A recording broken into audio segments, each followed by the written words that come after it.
The untold story of death in outer space.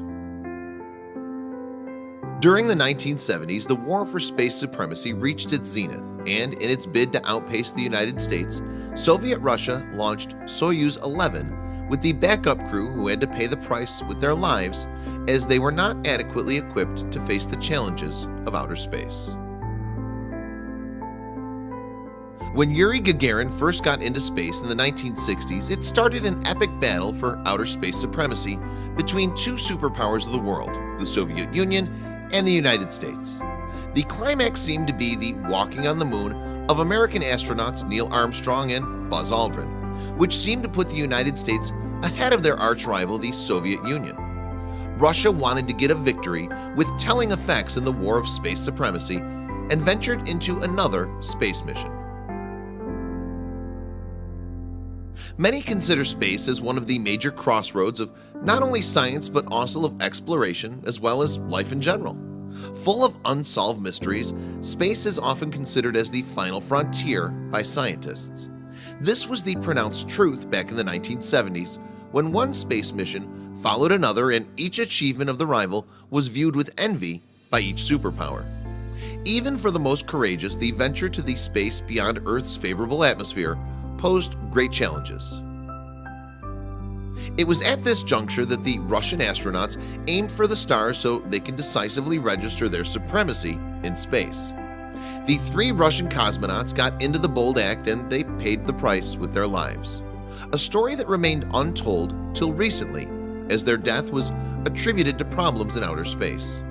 The goal of the Soviet administration was simple. They wanted to beat the USA somehow and were ready to pay any price for it, though sacrificing the lives of astronauts were far from their agenda for achievement of the goal. They also wanted to wipe out the experiences of their failure to dock their space station in orbit Salyut 1 with the spacecraft Soyuz 10. Thus, they aimed to wipe out the scratches and failures of their Soyuz 11 mission. Little did they understand that they're aiming for the stars and will have to pay the price for it. In 1971, USSR started the Soyuz 11 mission with the objective that their spacecraft dock successfully with their space station. They scrapped the entire crew and selected 3 new persons to accomplish the goal. Their contingent included Commander Georgy Dobrovolsky, Vladislav Volkov, and Viktor Patsayev. Originally, they were the backup crew, but they were also experienced astronauts. However, they did not receive the same training and orientation as the original crew trained to man the spacecraft. Yet the organizers felt that they were ready for action, despite the fact that they were trained for only 4 months. The Soyuz 11 took off without any problem, and it arrived at the Soviet space station Salyut 1, and the crew were intact and in good condition. They successfully docked their spaceship with the space station, setting foot on it and thus achieving what their predecessor had failed to achieve. However, they also instantly faced major problems of burning smells and bad environment. Yet they also repaired the fault in the space station. The objective of their research was to assess the effects of gravity on human anatomy, on which they started working.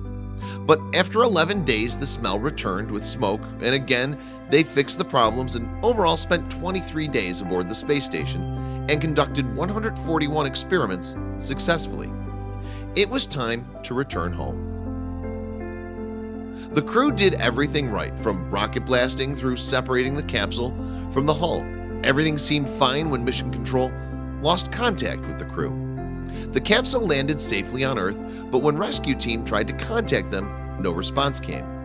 Finally, the rescue team forced open the hatch.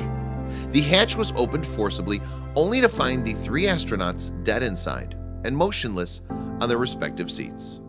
The incident has led to a new protocol in the US and Russia that astronauts must always wear pressurized suits.